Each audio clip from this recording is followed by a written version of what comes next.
Olá pessoal, tudo bem com vocês? Estou aqui fazendo mais uma participação no Bandeirada. Isso significa que em breve teremos a versão deste vídeo por fora da prova. Isso, obviamente, se a inspiração bater, porque a preguiça é uma desgraça, mas se não é o caso. O que acontece? Eu estou aqui postando esse vídeo porque o nosso amiguinho gordo que anda, também conhecido como Rodrigo Vilela, ele postou agora há pouco, né? Pelo menos agora há pouco que eu vi, um vídeo falando sobre o... Desculpa, aqui é o Bandeirada, mas eu não consigo usar o termo. O mimimi.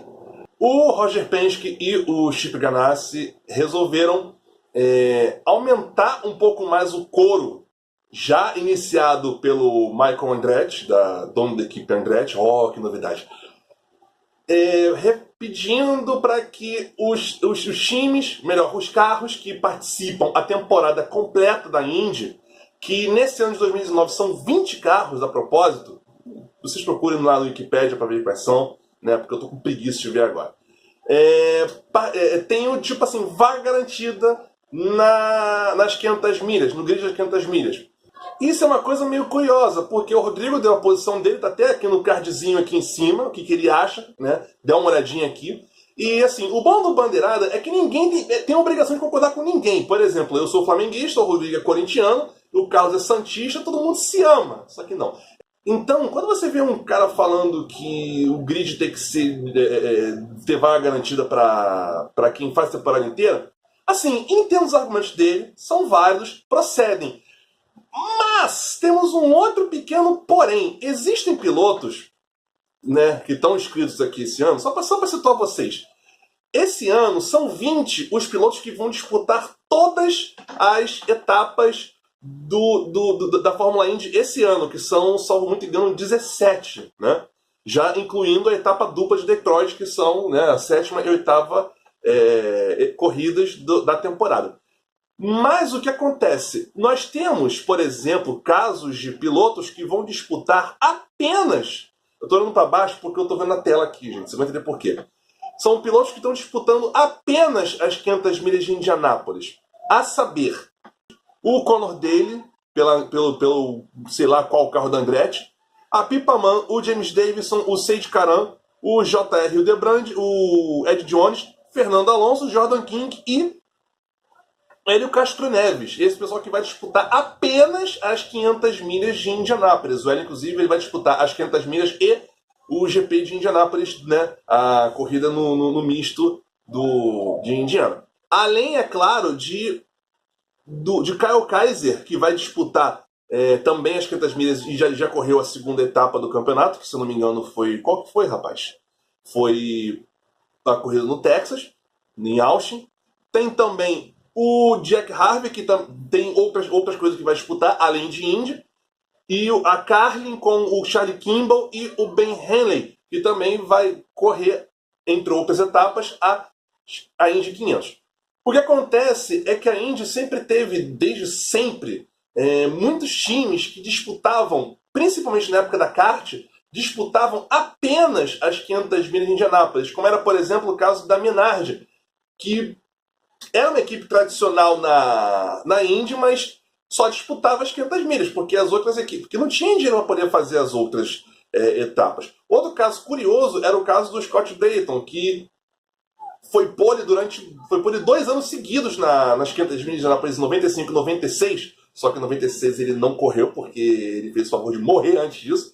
E mesmo assim, ele era o Brayton, ele correu para uma equipe que só disputava em Indianápolis. Stan Fox disputava uma equipe que era só em Indianápolis. Tinha um monte de pilotos que disputavam equipes que só disputavam em Indianápolis. Então, e essa luz está me cegando aqui, cara. Olha que bosta. Às vezes, as 500 milhas é um investimento apenas para uma corrida só para muita gente. Como, inclusive, esse ano tem vários pilotos que vão apenas disputar as 500 milhas. Eu confesso que não achei favorável essa história, porque como ao contrário do que o Rodrigo falou, isso acaba prejudicando aqueles que apenas vão correr em Indianápolis, né? Que estão tentando apenas as vagas. Ou seja, se for considerar a entrada apenas de quem vai disputar a Indy 500 e quem vai disputar toda a temporada, olha a sacanagem que nós temos aqui. que acontece é que nesse ano de 2019, considerando o grid atual da Indy e quantos carros vão correr, estão marcados para correr em Indianápolis, são 34 pilotos que vão entrar, né, que vão se inscrever nas 500 milhas. Ou seja, pelo menos um piloto vai ficar de fora dessa corrida. Agora você imagina se um desses pilotos que vão disputar apenas a etapa de Indianápolis consegue fazer um tempo melhor do que um dos 20 que estão disputando a temporada toda e, em teoria, conseguiria essa vaga, mas ele não vai poder entrar porque a outra vaga já estava garantida para quem estava. Ia ficar um próximo meio estranho. Já houve uma situação, a Indy tentou fazer uma regra meio parecida no começo, né, nos anos 90, no caso a Indy, no caso a RR, depois da cisão com a kart. Que é esse troço dessa lâmpada me cegando aqui. Por exemplo, aconteceu em 1997, quando a Indy 500 teve 35 pilotos largando. Por quê?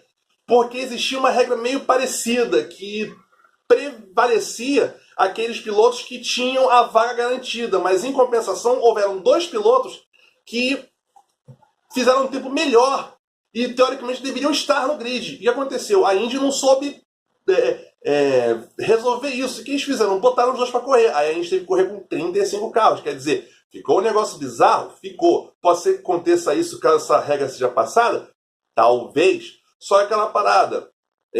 Tudo bem, tradição, tudo bem, não foi bacana. Inclusive, quando o Roger Penske fala que é interessante que os carros que disputam a temporada inteira tenham vaga garantida nas 500 milhas, ele meio que legisla em causa própria, porque ele não está nem um pouco a fim de repetir o que aconteceu com ele de novo, que aconteceu em 95, quando tanto o Al Unser Jr. quanto o Emerson Fittipaldi, pilotos da Penske na época, não participaram das 500 milhas, porque foram chutados para fora do grid. Um foi o Stefan Johansson, que por acaso tinha um carro da Penske também naquela época, e o outro, eu não faço a menor caceta de ideia quem era esse cara. Mas isso não vem ao caso. O caso é que, realmente, é um troço chato? É meio broxante? A Penske fora de uma Indy 500? Com certeza. Só que, gente, vamos combinar, cara, quando o time ele faz um carro bom, não tem que se preocupar com essa questão de vou ficar fora do grid, vai dar ruim, não tem como funcionar. Gente, tem como funcionar sim. Se o teu carro é bom, ele vai entrar no grid, independente de regrinha ou não, né? Então, não faz muito sentido essa coisa de, principalmente times grandes, né? Porque quem fez o mimimi justamente foram Penske, Ganassi e Andretti, que, com perdão da minha cara de pau, não tem a menor chance nas situações atuais de ver um carro deles fora da prova. Não, isso não é propaganda subliminar da versão mais zoada que eu possa querer fazer desse vídeo, mas isso não importa. Inclusive, Rodrigo, só uma complementação. A forma de inscrição para as 500 milhas, não, retardado. A forma de inscrição para as 24 horas de Le Mans é feita por convites. Mas só que esses convites é algo parecido com os índices olímpicos que você tem. Tipo, um piloto tem que... por exemplo, um competidor que tem que alcançar uma marca específica ao longo de várias competições internacionais para poder disputar os Jogos Olímpicos, né? Ou, por exemplo, vencer tal competição, ou coisa do tipo, entendeu? Tem uma pré-classificação, mas entre todos os que estão inscritos, nenhum, eu repito, nenhum fica de fora do grid. Ok, os critérios, obviamente, sim. Aí sim, Rodrigo, essa informação casa. Quem tem prioridade nesse convite é o pessoal que disputa o Mundial de Endurance da FIA. Agora, além disso, tem outras formas de entrar, inclusive, né, mas todo mundo que consegue essa qualificação para entrar nas 24 horas de Le Mans não é disputar a corrida de fato. Não estou falando entrar mesmo, aparecer como entrante, não aparecer como largante. Nossa, que definição bosta é essa, hein? Enfim, todo mundo que tem essa questão de entrante, obviamente, tem os critérios que não sei se é o WEC ou a CO, né, que define isso, mas de qualquer forma, todo mundo que entra nas 24 horas de Le Mans, todos eles correm. Não existe DNQ em Le Mans, certo? Enfim, eu tenho minha posição, o Rodrigo deu a dele. Você pode ver que há um conflito. Mas o bom é isso, por quê? Porque rola o debate. E rola também aquela coisa de... E agora? Time Rodrigo? Time Eric? Ou um time, não quero saber nenhum dos dois, eu tenho minha opinião e não interessa? Será? Existe uma terceira forma de pensar dessa brincadeira? Deixa aqui nos comentários. Inscreve no canal, ativa o sininho e já tá cansado de saber, né? Agora nós temos no nosso canal oficial, youtube.com/bandeirada. E agora é a versão fora da prova. Isso, claro, se eu tiver paciência para fazer, editar isso, né? E sinceramente não quero ter que procurar foto de Lewis Hamilton de cueca de novo para ter que fazer essa coisa maravilhosa, né?